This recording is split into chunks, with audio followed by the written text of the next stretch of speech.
Bobby just popped our show's cherry with an amazing entrance. I love it. Thank you very much, God, aka Bobby Melendez. Thank you, thank you. That was awesome.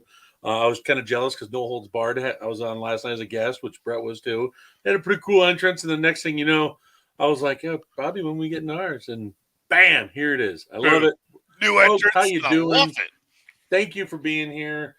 I know we alternate every other week, and we know we're on a schedule where it's not like you once are always on with once a week. But guess what?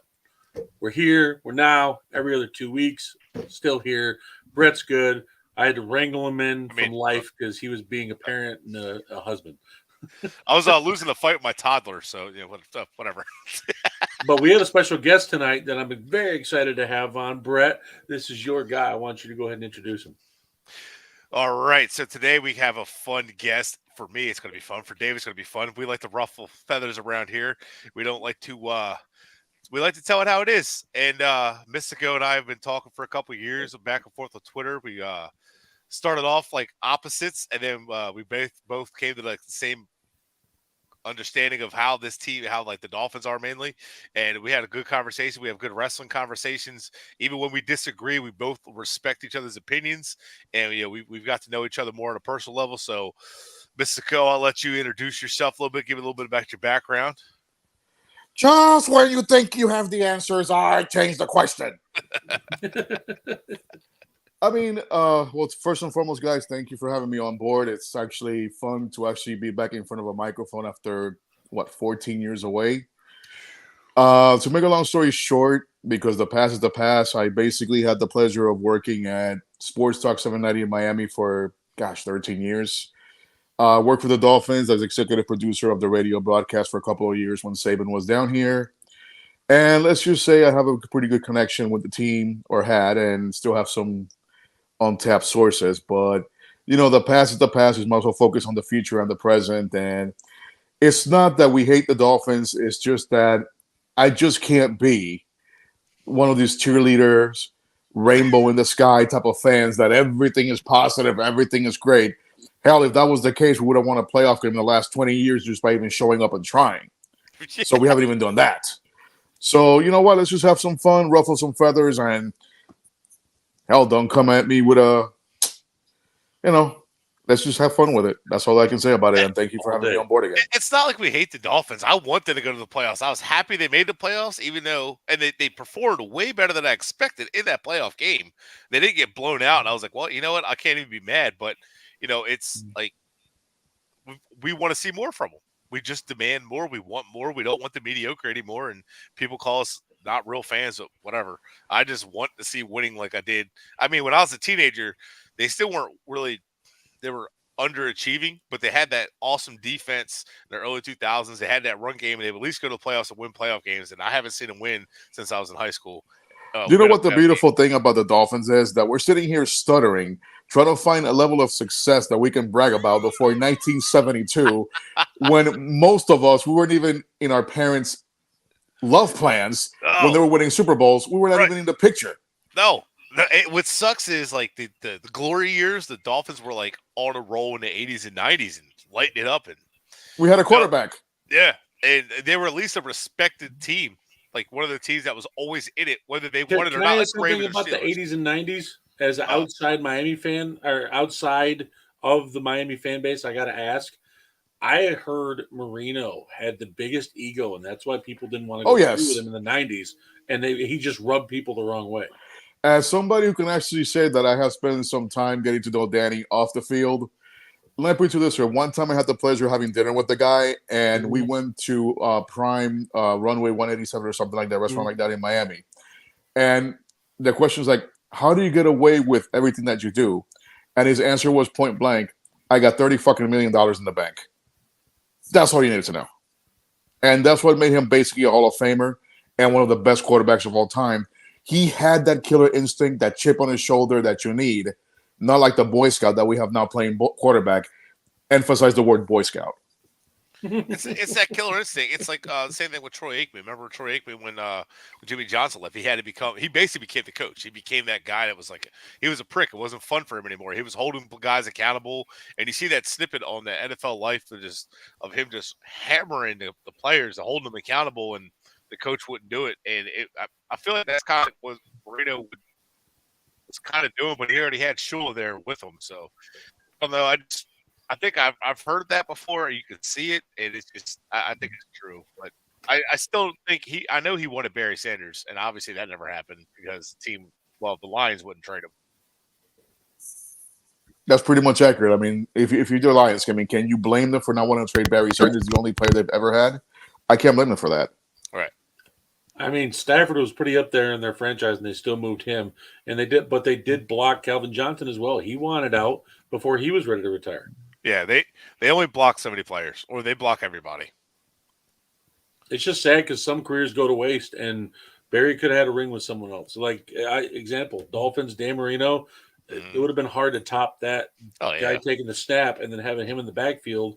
And if Barry, say, would have traded or went there, you would have attracted other talent outside his free agency as well or other trade targets.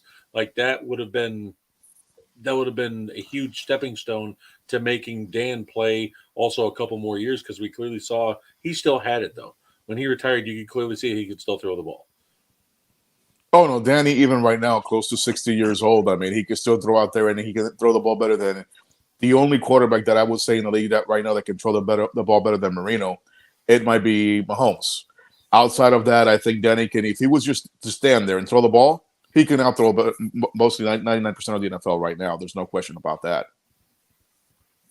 Yeah, but never doubted his arm talent. Yeah, never doubted his arm talent. Nope. But never. Moving on, I know you said you are a wrestling fan as well, and we do cover wrestling, and that's going on currently. How do you feel? Are you a WWE guy, Mystico, or are you a AEW guy, or do you like both? Right now, to be honest, if I have to pick one out, I can't really pick one or the other. I had the pleasure, I guess, in my charm life that at one point I did work for the WWE. I'm not going to mention in what capacity. What didn't you do? I feel so underaccomplished in my life right now. That's okay. Don't feel bad because honestly, the pay was crap, and it was mostly because I did a wrestling radio show many moons ago, and we fell into some kind of an agreement. But right now, both brands have their opportunities. Mm-hmm. WWE right now has the benefit that they have perhaps right now the greatest performer that I think we've seen in the last 15 years easy in Roman Reigns. And trust me, I was not a Roman Reigns guy by any means imaginable until he did the whole 360, 3-4 years ago, give or take. Yeah. And the guy's just knocked out of the park.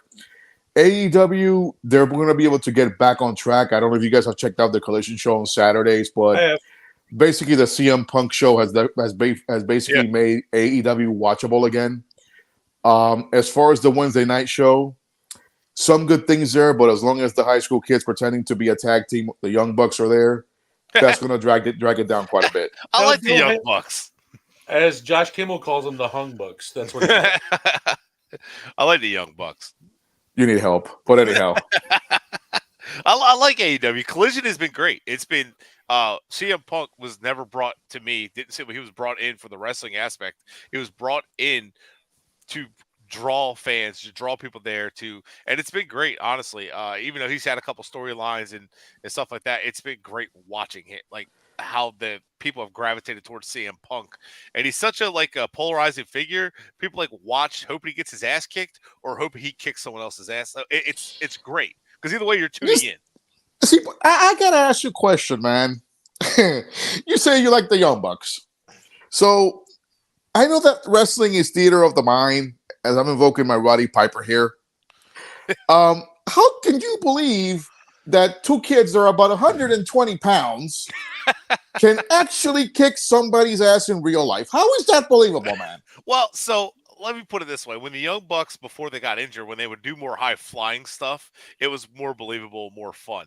But ever since they went back to doing just kicks and stuff like that, Bobby, you stay out of this. You're beautiful, man. Well, make me get Kimmel. Dave, let me ask you a question, man. So, high-flying. So let's say we're in a fight. We're in a bar fight. Are you going to trust the guy who's going to pick up their beer bottle and break it over somebody's head? or you're gonna trust the guy that's gonna come flying across the sky. You move out the way, he falls on the ground and splatters his crown dead. Hey, look, the guy who could break a beer bottle over someone's head is a guy I don't want to mess with anyway, because that's hard to do. Exactly. So yeah, let's trust the guys that are gonna do a super kick party. Again, that's it's also, the thing that drives me nuts in all wrestling, the super kicks. It reminds me of that Oprah meme. You get a super kick and you get a super kick. Yeah. It's so annoying. Find something new. Shawn Michaels was like the only one who did it with Sweet Chin Music for the longest time. And we saw what happened to Shawn Michaels in real life when he took on an entire Marine team in real life in Syracuse. He got his ass kicked. Right. Yeah. He's a great athlete, but that doesn't do shit for you about punching against. Well, he's an athlete, but those are wrestlers or actors, and it's nothing bad. It's just no. Now they do take bumps and bruises. Yes, there's no doubt about it. But they put on a show. They entertain. That's what they do. Yeah. Yeah, but the Young Bucks. Anyhow, on to other stories. Alfred would love you from last night. He's a WWE guy, so all he does is just hate on constantly. Oh my god, that would have been great to have Mystico on there. They would have gave some WWE help. Now, to be fair, the best thing on WWE right now is one thing. Whose game is it? What? Are you talking about Roman Reigns? No, man, LA Knight. Oh yeah. Oh, yeah. How did you guys miss that? He's the only one getting over on his own. They're not pushing it, nothing. And Vince McMahon is doing what he typically does. Oh, I didn't push you over, so you're gonna get. Oh my gosh, Vince! Oh my god, have you guys seen a picture of Vince recently? Yeah. He looks like, I just said this last night, the Monopoly Man and Luigi had a baby. There you go, and an ugly one at that. And no babies are ever ugly. Like, he had so much plastic shoved in his face from the what do women put in their lips when they age to get bigger? Botox? Yes, it looks like Vince shoved his face full of Botox when he was doing the interview, and we all saw him for the first time a couple weeks ago. And remember Tim Allen in the movie? Oh God, The Santa Claus? No, not the Santa Claus. It was a Christmas movie. God, what is it? Christmas with the Cranks. Yes, and he filled his face with Botox and he can't chew and anything can talk. That's what Vince looks like. Nah, man, Vince looks like he freaking opened the Kiss My Ass Club again with the Botox lady. I'm loving it. Oh. I wish he would just go away, though. I wish he would just leave. Just leave it alone. His ego will never let him. I mean, one thing I'll say, he was a great creative genius back in the day, and yeah, he was. He's a fair person to work for. But ever since after he bought WCW, everything like that after that went downhill. And well, I think when he had no competition breeds complacency, and you can find that in all kind of different corporations and all. Look at the Ford with the Mustang. Once GM got rid of the Camaro and Firebird, Ford just got complacent. They didn't have any competition anymore, and the Mustang kind of suffered. Like all these big corporations, when there's no competition, they get complacent. And WWE kind of got complacent because they didn't have major competition. Yeah, but they still don't. No, AEW is the closest thing they've had since WCW, and we'll see if it ever gets to that point. But they're not stealing ratings away from WWE. But I like watching both. I enjoy watching both. It's like watching football on Sunday and say, well, my team's done. I don't have to watch football anymore. I get it. Yeah, so I like doing that, just watch my team being done. But I like watching all the games at the same time. Like, all right, I watch my team. I still like watching the Bears lose. Right. Come on, I'm a Packers fan. So it's nice to have more than one. It's just fun. Well, fellow Packers fan, you see, I had such a hard time this season because the Packers are like my mistress team for the last 15 years because of number 12. And now the fact that I had to consider almost buying an ugly ass green Jets jersey. Don't do it. Don't do it. I can't. The last Packers quarterback that went to the Jets was Bret Favre. They missed the freaking playoffs, and it was a complete dud. Like, I'm sorry. Don't buy any. Okay, I'm going to say this. I think they'll make the playoffs. I think they'll make the playoffs, but I think they're going to go one and done. The AFC's so deep, it's ridiculous. And I don't care what defense the Jets have. Rodgers buckles under pressure in the playoffs in the last 4 years as a Packer. I love him to death. He gave us another Super Bowl, but he buckles in 19, 20, 21, and 22. It's on the table. I love him, but enough is enough. I'm not going to hold 22 against him because let's be honest, and you can even tell signs of that in the Dolphins game. I mean, basically, he was just mailing it in. He knew he wanted to be out, thanks to what's his name, Gouda Crust, Wonder Crust, Sauerkraut, whatever his name is. Hey, don't hang on Gutekunst. There you Don't go, hang on Gutekunst. He's built he put a team around Rodgers to be in 3 consecutive playoff runs of 2 NFC Championship games, and Rodgers. I'm sorry, 22. He still played favorites. He threw it to Lazard over how many rookies that were open, and they were doing reverses with Lazard in the backfield. That's Aaron Rodgers all day long. LaFleur, notice Lazard's not on the team anymore. He doesn't like guys like that. To be fair, though, I will take a pulse over Chris Greer any day of the week, and that's why even though all these My Little Pony happy-go-lucky Dolphin fans we're gonna sadly learn we're not making the playoffs this year. I say 8-9, 7-10. Ooh, our George Costanza is not gonna like that. It's gonna be though. I mean, the reality is what reality is. So are we starting our rankings? We're going on right now. All right, I'm looking 5 at teams this. We have that not making the playoffs, folks, or regressing. Yeah, I have some. So I got mine broken down to teams that I think are likely going to miss the playoffs and teams that are at risk. Yeah, so I think because there's a little bit of a difference there. Okay, so who is going to be pregnant or almost pregnant? Yeah. So I think here's my team. My wife's pregnant, actually, and we're not having our 4th. Yes, you are. Congratulations. Thank you. You're having Bumblebee tuna. I'm having my 2nd. The weird thing is Dave tried. I didn't. This is bullshit. Wait a second. Wait a second, man. So hold on. Wait. So Tua might be expecting his 2nd, so we know he's not always shooting blanks. So then we got here. When did he get his wife pregnant? It wasn't obviously November, December, because he doesn't show up then. That's a good one.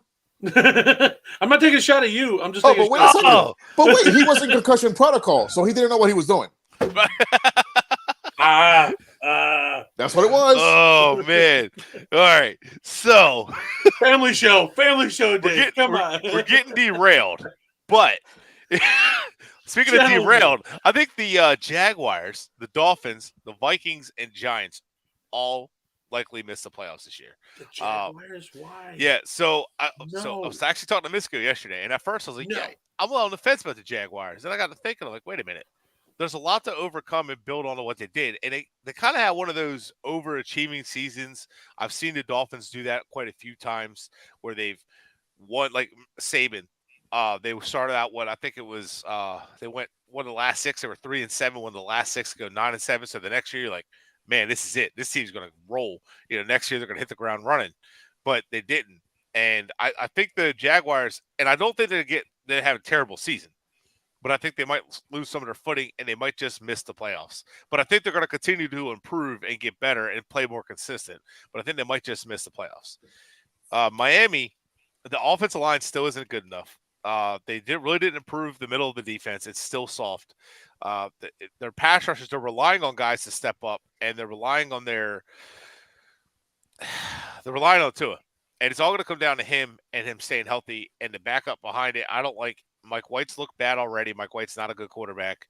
Skyler, yeah, he's got some dog in him, and I like his toughness. I like his calmness, and unless he takes a major step forward and learns a lot, I don't see him just stepping in and all of a sudden lighting it up. The run game, I think Miami's going to have a similar season. I think they're going to have some explosive plays on offense, and I think it's going to be inconsistent again, and I think they're going to miss the playoffs this time. The Vikings, we talked about this, Dave. Their defense is not good right now. It's gotten worse somehow. Yeah. It was bad last year. It got worse. And I think they're on the right track down the road, but I think right now they're going to take a step back. We've seen that plenty of times. It happens. They built their offense up. Now they're going to have to build their defense up. Jordan Addison getting that Mike gets suspended. We'll see what happens with that. So I think the Vikings take a step back and they miss the playoffs. Very common for a second-year coach.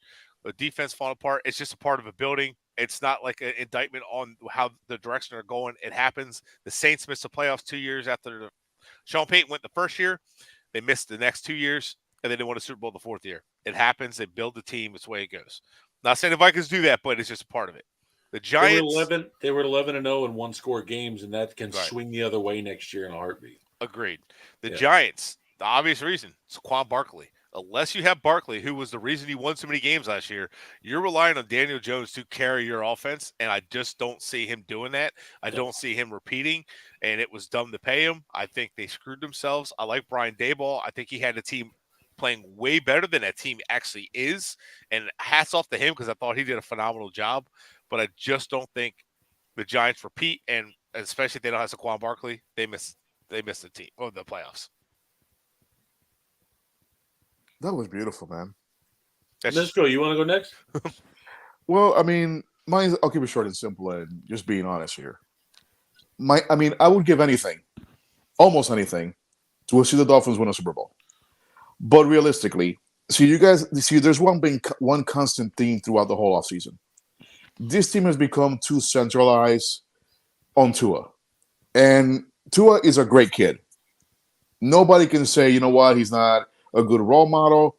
Hell, I would even want my daughter to marry him if I ever have a daughter. But he's already married. But here's the thing.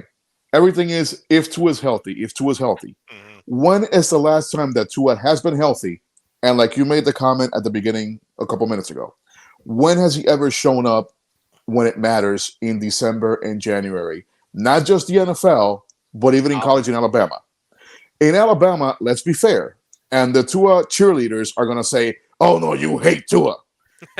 He only showed up for one half against Georgia in the middle of the game when he caught them off guard and there was no film. And it was a busted play. He made one hell of a throw, and then the legend began.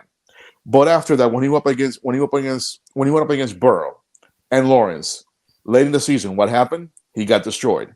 And then after that, he couldn't stay healthy. In the NFL, rookie season, the stupidest thing I've ever heard, Brian Flores undercut the guy. Really? You're a first-time coach. You take the quarterback that the franchise is banking everything on, and you're going to purposely undercut him to block your own career? Stupid thinking. He goes to Buffalo. He gets blown out. Okay, fair enough. He was a rookie. Year number 2, Tennessee. Oh, we're going to eat up Ryan Tannehill. Folks, Tua got his ass handed to him by Ryan Tannehill, the ultimate game manager. Yeah. This offseason, we have Tyreek, we have Waddle, we have sometimes Armstead. Everything's going great. Here comes December, and here comes Tua. 0-4. Oh, but you know what? He suffered a concussion against the Packers. So the theme is you see an excuse here. And in the Packers game, please correct me if I'm wrong, gentlemen, he knocked his head against the ground on the second quarter, meaning he played 2 more quarters. Nobody thought about a concussion. But yet 2 days later on Tuesday, oh, my God, Tua has a concussion again. So you can't stay healthy. In the big games you choke. What is there to build on? Like the Jaguars. Last season, great year. Trevor Lawrence, second year. Horrible offense. And somehow he carried them to the playoffs. That's why I give them the benefit of the doubt. Daniel Jones, the most overpaid $40 million man in history, will love to be his wife or his kids. Blackmail somewhere. Exactly, blackmail somewhere. But you know what? In week 18, when they had to win, on week 18, when they had to win, he produces 5 touchdowns. They get into the playoffs, and against Minnesota, he had his way with them. So, I mean, Miami to me is the biggest outlier about probably having a bad year because of the schedule and the fact that this defense. I mean, folks, when is the last time that Vic Fangio's defense won a Super Bowl? Never. He's been to a Super Bowl with the 49ers, and that was it. And they didn't win. So it's not like we have the 85 Bears. No. There was a hybrid type Fangio defense with Staley, but that wasn't the true Fangio defense. Exactly. The Rams, It wasn't even the true Fangio defense. It was a hybrid system, and that's why Staley got hired. But it was also a fantastic offense, and they had that Aaron Donald guy. That was pretty good. Von Miller. Von Miller is the reason they won that Super Bowl. I'm just saying, you have Aaron Donald, Von Miller. I mean, that makes the rest of it pretty Von easy. Miller took over the playoffs. And they had Jalen Ramsey, too. They had a stud. Ramsey. But as far as taking a back foot, to me, it's going to be Miami, the Cowgirls, the Giants, and in the AFC, I mean, I don't want to say the Jaguars, but I would not be shocked if they took a step back, only because you don't know if Calvin really is going to be betting on the Jaguars or on the Falcons. So you don't know which Calvin Ridley's going to show up. I but think he's going to have a year. I think y'all are hating. I hope so, because I got him pegged on my fantasy team early. I'm hoping to steal him somewhere in my draft. A year off always worries me sometimes, but I think he'll be all right. Although I think we saw what Deshaun Watson did. Yeah, it's still well, he's You struggling can at assault. first. You can assault women. Yeah, you sexually assault women and still get away with it, and then get 11. He was not convicted, guys. Come on, it's only circumstantial evidence. How does someone who's not guilty have to take sexual assault classes? Well, I mean he never denied it either. No, I'm not saying that, but why would he have to take those classes if he didn't do it? I'm saying like he didn't deny it. Pee Wee Herman. He didn't deny it, so it was like, respectable theater. Leave him alone. But yeah, so we got so far the only I have a couple different ones. I said okay, Cowboys, let's hear 'em. Or I said Vikings and Mystico said Cowboys. This is like an easy one. I can't believe y'all are not the Bucks. They lose Tom Brady. They go down to Baker Mayfield. I'll wait till you're done. Go ahead. Oh well, you know what? Honestly, to be fair, I will admit it. I even forgot they existed.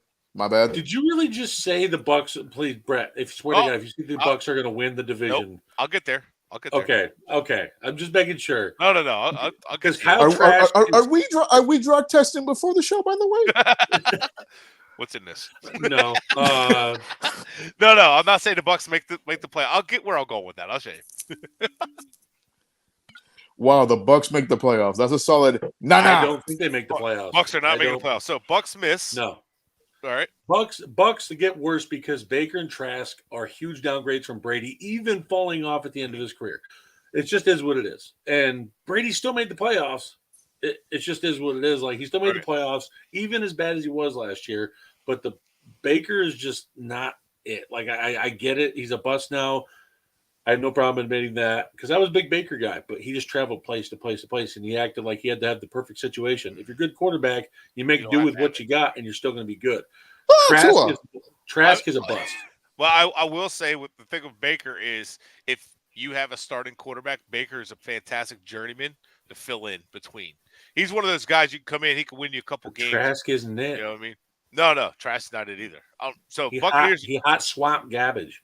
Buccaneers are transitioning. Their defense has still got a lot of talent. They should be rebuilding. They should be, but exactly. They should have traded. Well, they get Shaq Barrett back on their defense. You still got a solid defense overall on there. Mm-hmm. Though you still got Godwin, Mike Evans. Like, you still got weapons on the outside. Cade Otton, I think, might have a good tight end year if they can work him into the offense. I like Cade serious talent. Yeah. I really like the way he played. And, of course, it was Brady last year, so maybe his stats fall because of the QB play. But I still think the Bucks get worse. Baker likes tight ends. I'm just what about – okay. Well, I'll leave that joke alone. Anyway, there was an Oklahoma joke in there somewhere, and I'm going to leave it alone. Anyways, who's another next? one. The Rams. I'm going to say the Rams because they lost, as I said, pre-show. They lost a lot in Bobby Wagner, Jalen Ramsey. They lost Leonard Floyd, and those are three big contributors on their defense. Their other corner, I believe, left in free agency as well. They lost three starting offensive linemen. Now you put a guy who's made of peanut brittle and Matt Stafford behind the line. He gets dinged up just as much as Tua does. Now, I'll give this. Stafford plays through injury. He's an Iron Man. Love it. But at the same time, he doesn't know when to call it quits, which is his own weakness to his strength. Brett and I is why he might miss time early this year. Well, Brett and I last year got word that behind the scenes he was going to miss because of his elbow. It was done. He needed Tommy John surgery. It is what it is. He tried to play through it, and you clearly saw how bad it was getting through the season. He couldn't even make it. His back is still not been surgically repaired, so that's an issue. His back is still really bad, and I don't trust I know Higbee and Kupp is still there, but Kupp's coming off a big injury. Who knows what he's going to be like? So the Rams, like you said, Mystico, they're going to be in a competition for Marvin Harrison Jr., Drake May, Caleb Williams. They're going to be in that top lottery selection, in my opinion. The Rams I don't have any faith in. Now, I can't believe you're hating on the Jaguars, man. I love the Jaguars. I think I used to have a show I co-hosted with Jimmy Smith, who played on the Jaguars. So with the Jaguars, it's like something that I'm kind of on the fence about. I mean, to me, the biggest question mark about the Jaguars is their own version of Chris Greer, which is Tony Khan. Another shot at AEW.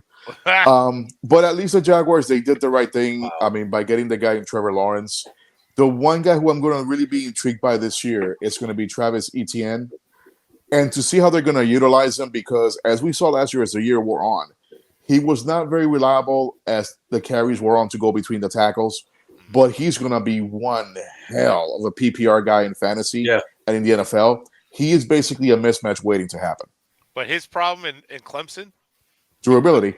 He couldn't and he couldn't catch the football. His senior year or his last year, he worked on his hands in the offseason, which you want to see, and he doesn't have natural hands, but neither did Terrell Owens. So he worked on that, so I'm hoping he keeps working at that aspect to keep getting better at it, because that was like the biggest hiccup for him, but he got better at it, and I just want to see him grow in that aspect. You know what NFL free agent would be perfect for the Jaguars to pair with Travis Etienne?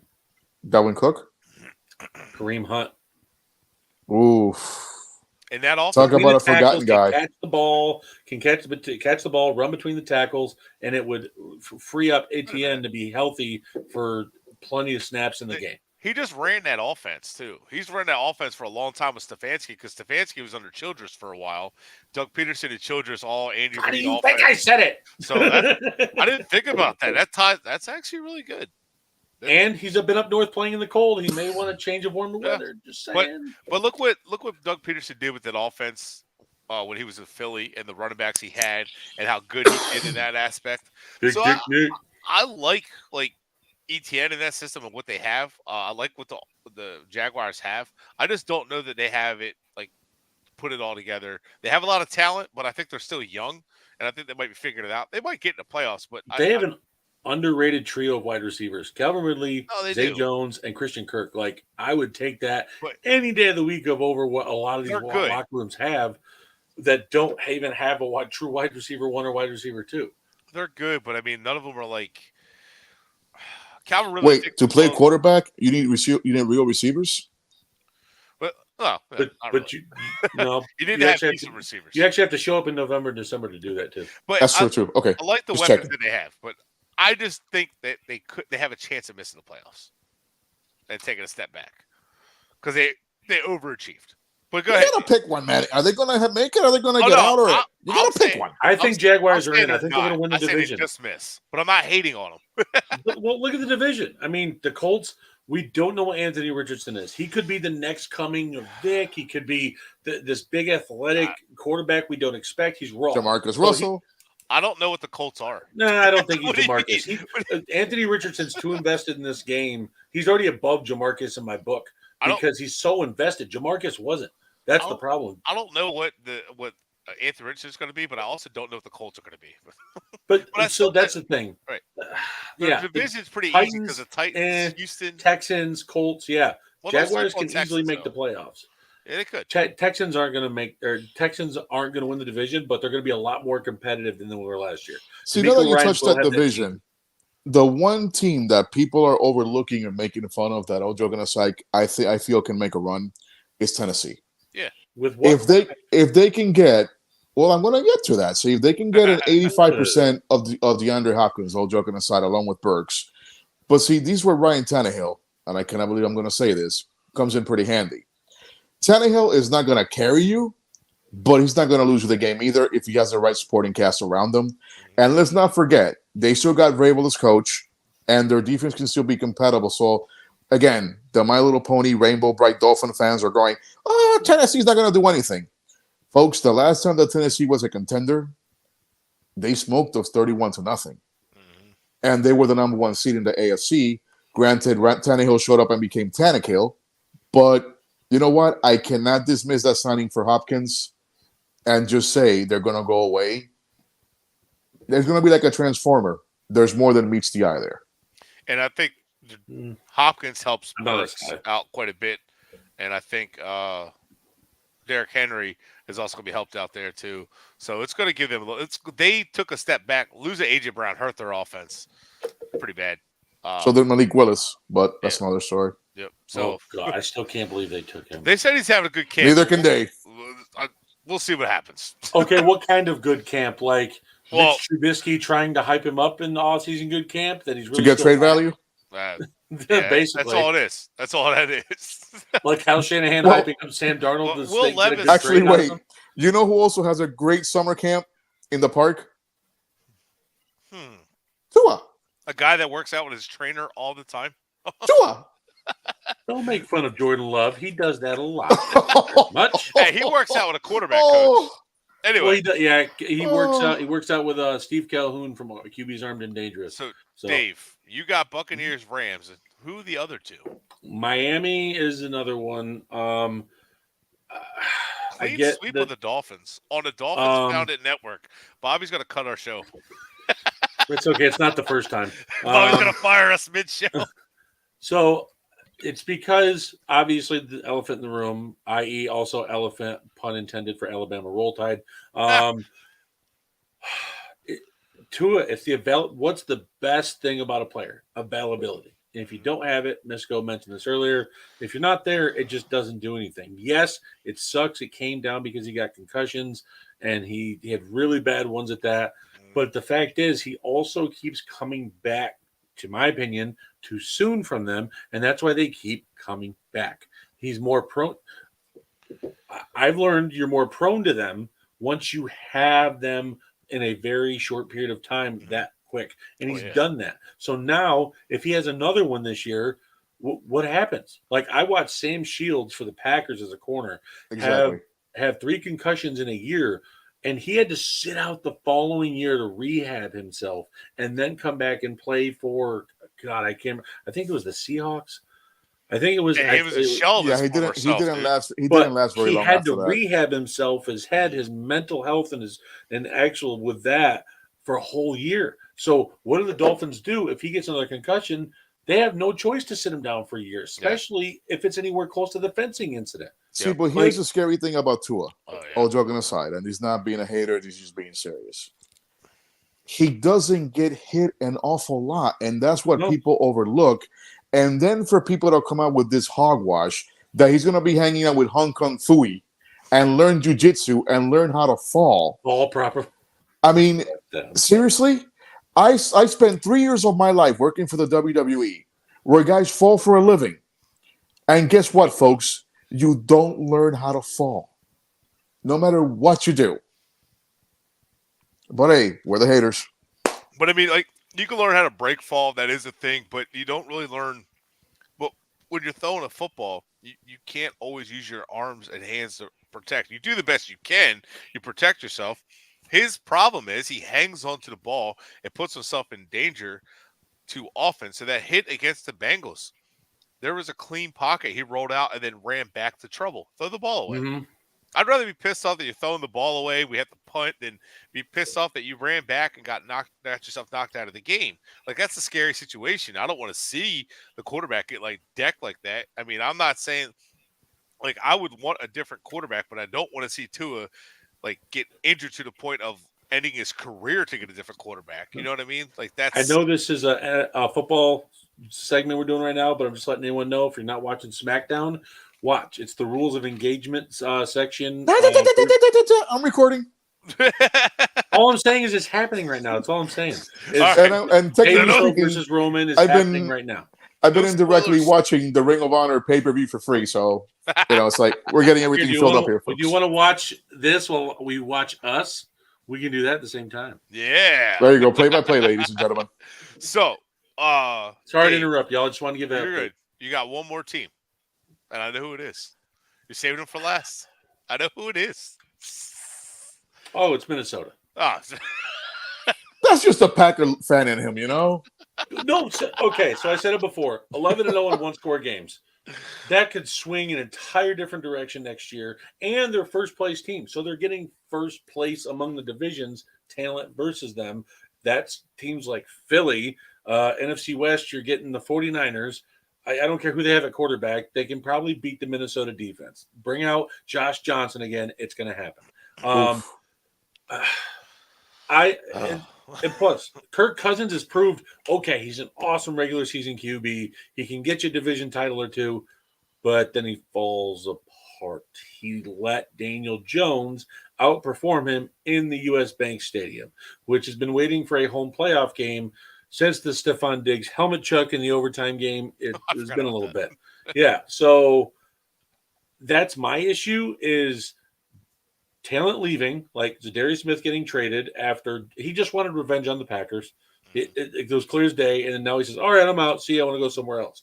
Now they're about to lose Daniil Hunter. He's asking for a trade currently, and they don't know if they're going to be able to move him or not because of his money.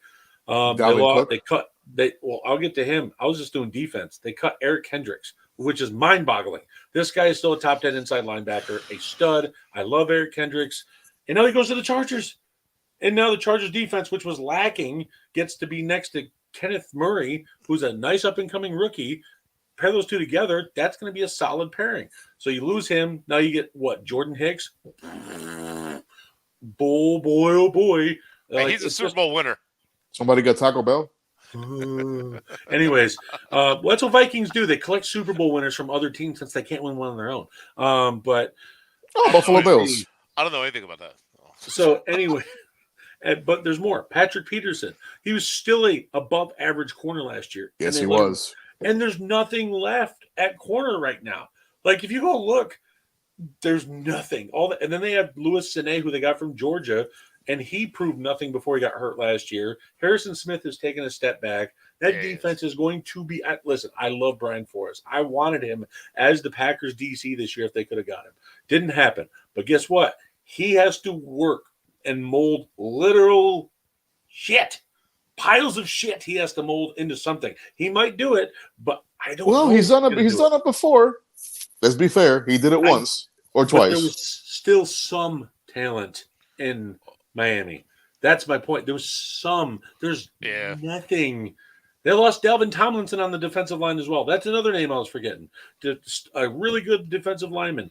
Let him go. I gotta be honest. When you text me Tomlinson yesterday, I'm like, Lakin Tomlinson, a guard? How was that a defense? Never mind. I was like, baby. But I wasn't home, and I was like, oh yeah, he's having a defensive tackle. Ah, shit. Man, you're still fighting with your toddler, aren't you? Goodness gracious, man! Come on. I was taken to the trampoline park. I was winded. I was dizzy. Why is it every dad's excuse when they get beat up? I was winded. Leave me alone. No, I was winded chasing my daughter at the trampoline park. Yeah, winded. Winded. You walked like 2 blocks, didn't you? That's what it was. I walked up 3 steps. Like, I'm done. There you go. Hold the old George Lopez, and I do this for Bobby all the time. I can't breathe. Oh, but man. Minnesota losing Dalvin Cook, Adam Thielen. They didn't improve their offensive line at all. No free agents, no draft picks, nothing. So Kirk Cousins got beat up again last year. He's going to get beat up again this year. Alexander Madison is not going to do what Dalvin Cook did. Vikings fans are out here preaching Madison's going to be the stud. Sure, he might look good in some games, but Dalvin was consistent. That's why he was able to put up the years he did. So basically, then lost too much. The Vikings have just become the football's version of the Young Bucks, and then we got the Bears or the Packers attempting to become the BCC. You can make fun of the BCC. You can make fun of Black. Yeah, I don't care. I don't care about the BCC. Yeah. You can make all John Moxley does is bleed. That's it. Boy, talk about sharing a ring with that guy. Oh my gosh, Dave! I want to throw something out there. This is not going to make Dolphin fans happy, but one of the guys that the Vikings lost that is going to hurt their secondary is Cam Dantzler, who is with the Bills. So I hate that they have him and Tre'Davious White because Cam Dantzler isn't a great corner, but he's a solid corner. Oh, sure. You know what? The Bills, they only got Josh Allen. I mean, God forbid we worry about something else. Right. Yeah. I mean, well, it's the thing is that the Bills have a stout defense, and I know they lost their stud linebacker, but they still have Matt Milano, and that defense is just is good. It's not great. It's not 85 Bears good, but it's definitely more than good enough to help that offense. It's a top 10 defense guaranteed this year. Yeah, it's a Super Bowl winning defense, and that offense is so good. Now the Bills do underachieve, and they always seem to get in their own way. And all rights, as a Dolphins fan, I was so happy to see Miami keep that game close. But with Skylar Thompson at quarterback, the Bills should have ran through the Dolphins and blew them out of the water. No, right now what's wrong with Buffalo, all joking aside, is that they're basically having Marino-itis. And no, I'm not comparing Josh Allen to Dan Marino, but they're expecting Allen to carry the entire offense just like Miami did. That it took Shula basically getting an over-the-hill Bobby Humphrey, who spent the night at a South Beach club before the AFC title game. No comment about that one. So South Beach again is undefeated before he showed up to Buffalo. So I mean, that's the biggest problem with Buffalo, and that's where Miami has some kind of a small chance.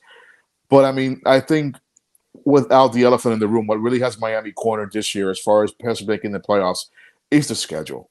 It's like, how do people look at this last year's team that went 0-4? I mean, basically had the Jets had a pulse at quarterback and not a corpse at the last game of the season. Let's be honest, Miami would have gone from 8-4 to 8-9, and I was hoping for that because then Chris Greer would have been gone, which is my eternal fantasy dream as a Dolphins fan, because he's as useful as a strip bar is to Ray Charles.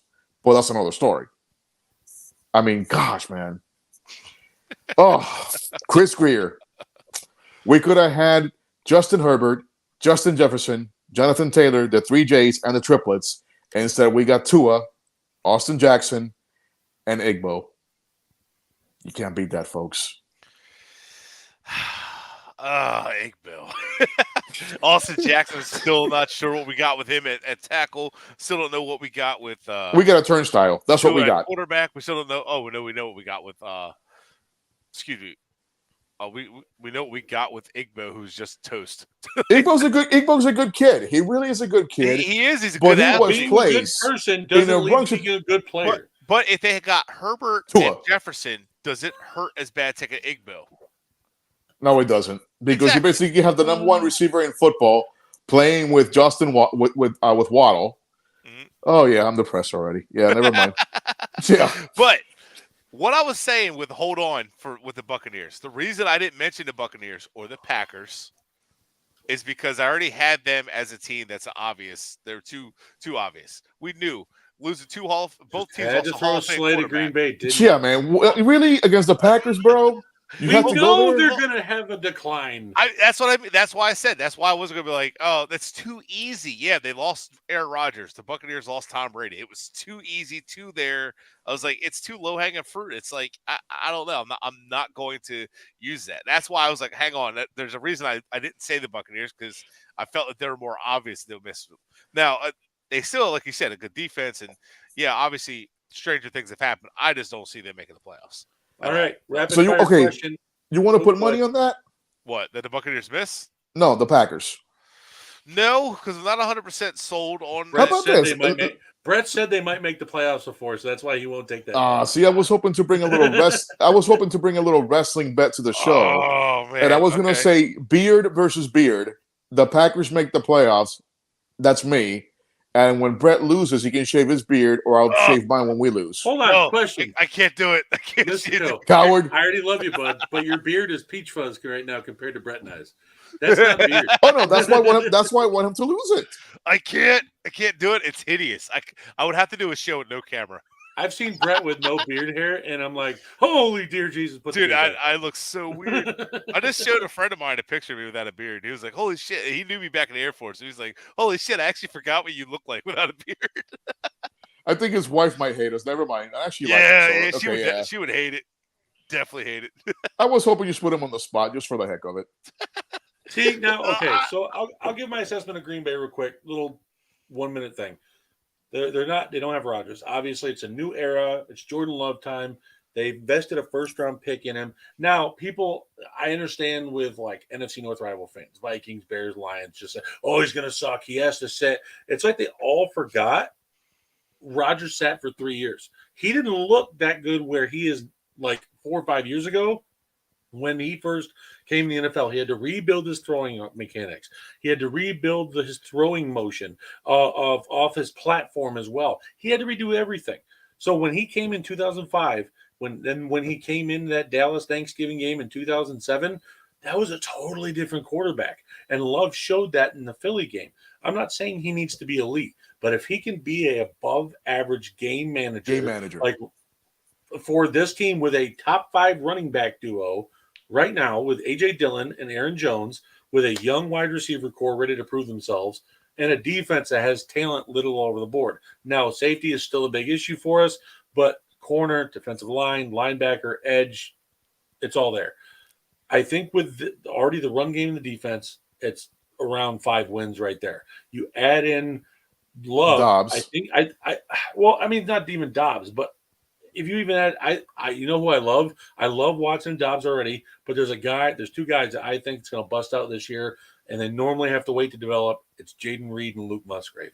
I think they're going to Absolutely. be very fun in this offense and what LaFleur does in the motions and everything and what he wanted to do. It was very limited because Rodgers didn't want a motion.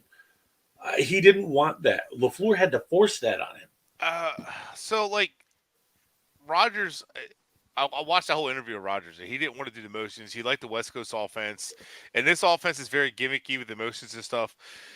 That offense, so I've talked to people before about this, and they said it's a lot of it is gimmicks, emotions, and flash. It's just to give you different looks and everything. It's get the defense off fields, but you notice the Rams when complexity of illusion. That's what LaFleur calls it.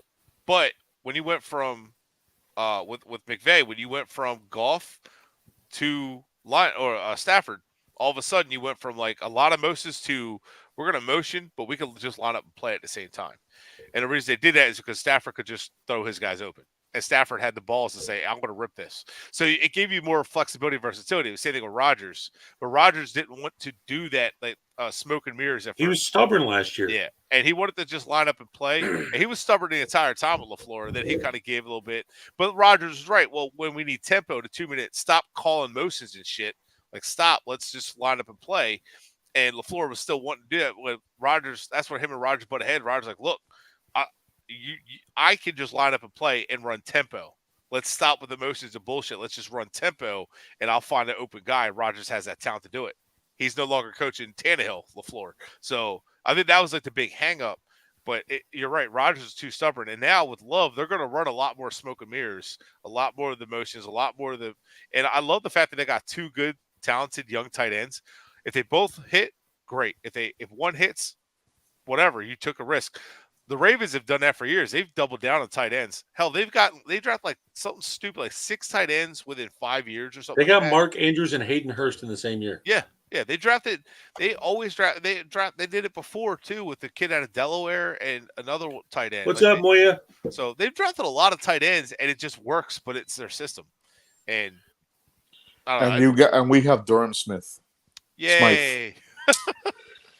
Wow. So, but that's my thing. Even if there's two different types of tight ends. Terrible route runner.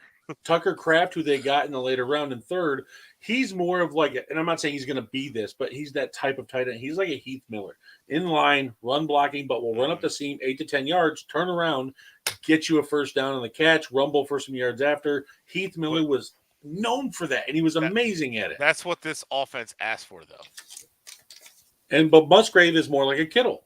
Musgrave can block, but he has a seam guy. He can bust out and be a wide receiver, and he's just got this freakish athleticism and speed for a bigger guy. He's not thick like Tucker Kraft. He's more of a slender build, but has the muscle still. And that's why I love the two different selections of it. But I digress. Yes, I just think the Packers have 6 to 8 wins. That's my realistic because Rodgers went 6 and 10. Because I'm going to say 9. I mean, that's realistic, but I still think when people come out and say, oh, they're going to have 11 or 12, I just don't see it because with Rodgers in 2008, when he first started, he went 6 and 10, still had the stats, but he proved he was it. Even if they don't make the playoffs, I want to see Love show like 3,500 yards, something like 30 touchdowns. Maybe he gets up to 15 interceptions. He reminds me of like a Bret Favre type thrower. He's got a little risk in his throws, but I like it because it's something Rodgers has gone away from in the last 4 years is those risky throws because he knows, there might be an interception, so he won't even look at it. Love will do it, and I love the confidence I saw in him last year, so that's where I stand. I'm a realistic Packers fan. In Rodgers' defense, after last year, he had a lot of young receivers, and when you watch a lot of it, it was a lot of miscommunication. He said this year he's going to work with the young receivers and the Jets, and then now last year he's like, I could have done better at that. No shit, Sherlock. Yeah, but like it is. They had so many young talent. It was kind of like they were off. They were not on the same page whatsoever, and so the comfort with throwing that risk was not there. So I can understand that, but Love's this is his second year with those young guys that were rookies last year, and he's been with the other guys for a while. So we'll see what happens. 4th year in the offense too. He's been in the same system with LaFleur, and he has no. But here's the thing: he has zero excuse. If he looks like he's and doesn't know the offense, he has zero excuse. No, come on. You know that's not true, man, because if you don't learn the playbook and the offense, as we have learned from the Tua fanatics, there's always an excuse there. Other than the fact that Tua's football IQ has always been very little. Although, but still, there's an excuse. I argue with Justin Fields guys who are doing the same excuse. Well, you can't judge him off of this. You can't judge him off of that. Oh, my God, with the excuses. Well, he needs better talent around him. So then he's not the guy that elevate your talent. So that just say that. Well, let's be fair for Justin Fields. I'm not a Bears fan because seeing the line that he had last year, basically it's like playing Suicide Squad watch and see how long it takes before you get killed. And I'm not saying Fields is a bad quarterback, going to be a bad quarterback, but to say, oh, you can't judge his play off of that. Like, you can. It's not saying he's a bust, but you can say, like, hey, he needs to improve here, here, and here. Great quarterbacks show up and win games by themselves, too. 3-14 isn't that, in my opinion. I was a big Justin Fields guy coming out. And if you ever go back and watch couldn't tell. There's a big Wait, hold on. Wait a second. Let's get this again. A real quarterback wins games by himself. Yeah, we're Dolphin fans. We don't know what that is. Trevor Lawrence, who was drafted ahead of Fields, had one of the best playoff comebacks we've seen. And Fields, we're Dolphins fans. We don't know what that is. If Fields' defense, like he went toe-to-toe with Trevor Lawrence quite a bit. And in that playoffs, in the college football playoffs, when he carried them against Clemson, his back banged up, and he still carried Ohio State. That was impressive. But I want to see Fields improve. Wait, did you just use a college comparison with the NFL? I did. I just meant his toughness and his willingness to battle through and fight through, and not. Sometimes it can be your own worst enemy. Stafford, we just talked about it. Yeah. No, you're not wrong. How far along is the pregnancy going there, my friend? We are a month and a half now. So you haven't gotten a whole lot of sleep, have you, there? Oh, shit. I haven't slept in weeks. Just checking. Okay, good. All right. Almost says buckle up. I'm on number 4, baby, okay? Well, I'm waiting for number 1, so we'll see how it goes. At 36, with another one on the way, I have no energy. I'm going to be living off of coffee. Dude, I'm 46, so please, let's not even go there with the age. Damn you to hell. I'm a baby. I'm 35. Oh, come on, Dave. When the hell did I become the old guy? That's what I want to know. When you exit this show, there's a ramp to this right if you want to use your walker. Yeah, it's called AARP. But yeah, let's all go to Denny's. We'll put it on my tab for the early breakfast. Goodness gracious. Mystico, you've been a pleasure to have on the show. Fun. No, man, all joking aside, honestly, it's better than I expected. I guess I did pretty good after 13 years of not radio. And you kind of have some experience, yeah. Yeah, just a bit there, man. Nothing to do with the age. Watching like 20 years of Roddy Piper interview videos and stuff like that. But all joking aside, I feel honored by the chance you guys give me to hop on board and make fun of Bret or then on the phone. I love it. And whenever you guys want to do it, man, just give me a call, let me know. He picks up your phone calls? No. Text message, bro. Text message. I don't answer phone calls. Yeah, I could tell. He's like, oh, fuck. I'm at work or dealing with the kids or something, man. You have no excuse. I have 3, 4, and 4. No. The best messages that I get from Bret are 1:30 in the morning. I'm like half unconscious. Bro, any updates from Chris Greer? I'm like, what am I, his wife? Well, that's probably when I was on night shift, though. Yeah, true, but still. I understand that because I do text my buddies at the middle of the night because doing 7 p.m. to 7 a.m. Yeah. When I was on night shift, man. Well, even now, I'm up at 3 o'clock. I'm up by 3 and at work by 4:30 in the morning. So everybody's like, "Why are you up?" Like, dude, y'all are just waking up, and I just got done replacing a motor. What are y'all talking about? I was making a baby. Oh, sorry, never mind. But that is it for us, guys. Those are the teams that we think are going to miss the playoffs. We had some overlap on that, which is great to see. Some differences is always fun to see. A lot of Tua slander, a lot of Dolphin slander. We'll see slander. Well, that's how they're going to take it. We'll see how our Dolphins comrades on the show take it. I hope Evan doesn't have a heart attack watching this. I am looking forward to a message from Evan. We still heart you, Evan. Stanza. But that's it for us, guys. Mystico, thank you so much for coming on. I look forward to having you on again soon. Dave, take it away. I just want to go ahead and say, folks, wherever you are, if you're having a day, if you're having a moment, if you feel like you need to talk, get something off your chest, please make sure your mental health is taken care of. Bret and I's lines are open. I know Mystico's lines are open as well. He seems like a great guy to talk to. And you know what? we listen and we want to be there for people, not just veterans, for everyone, because it's one of the most important things out there. We've lost too many people in this world to suicide and other things of that nature. And we want to go ahead and say, please just don't be afraid. If contact a hotline, if you don't want to reach out to us, there's hotlines out there for 24/7 therapists, anything out there, and veterans as well. Please, Bret and I are veterans. Reach out. We're there for you, brothers and sisters. We got your six.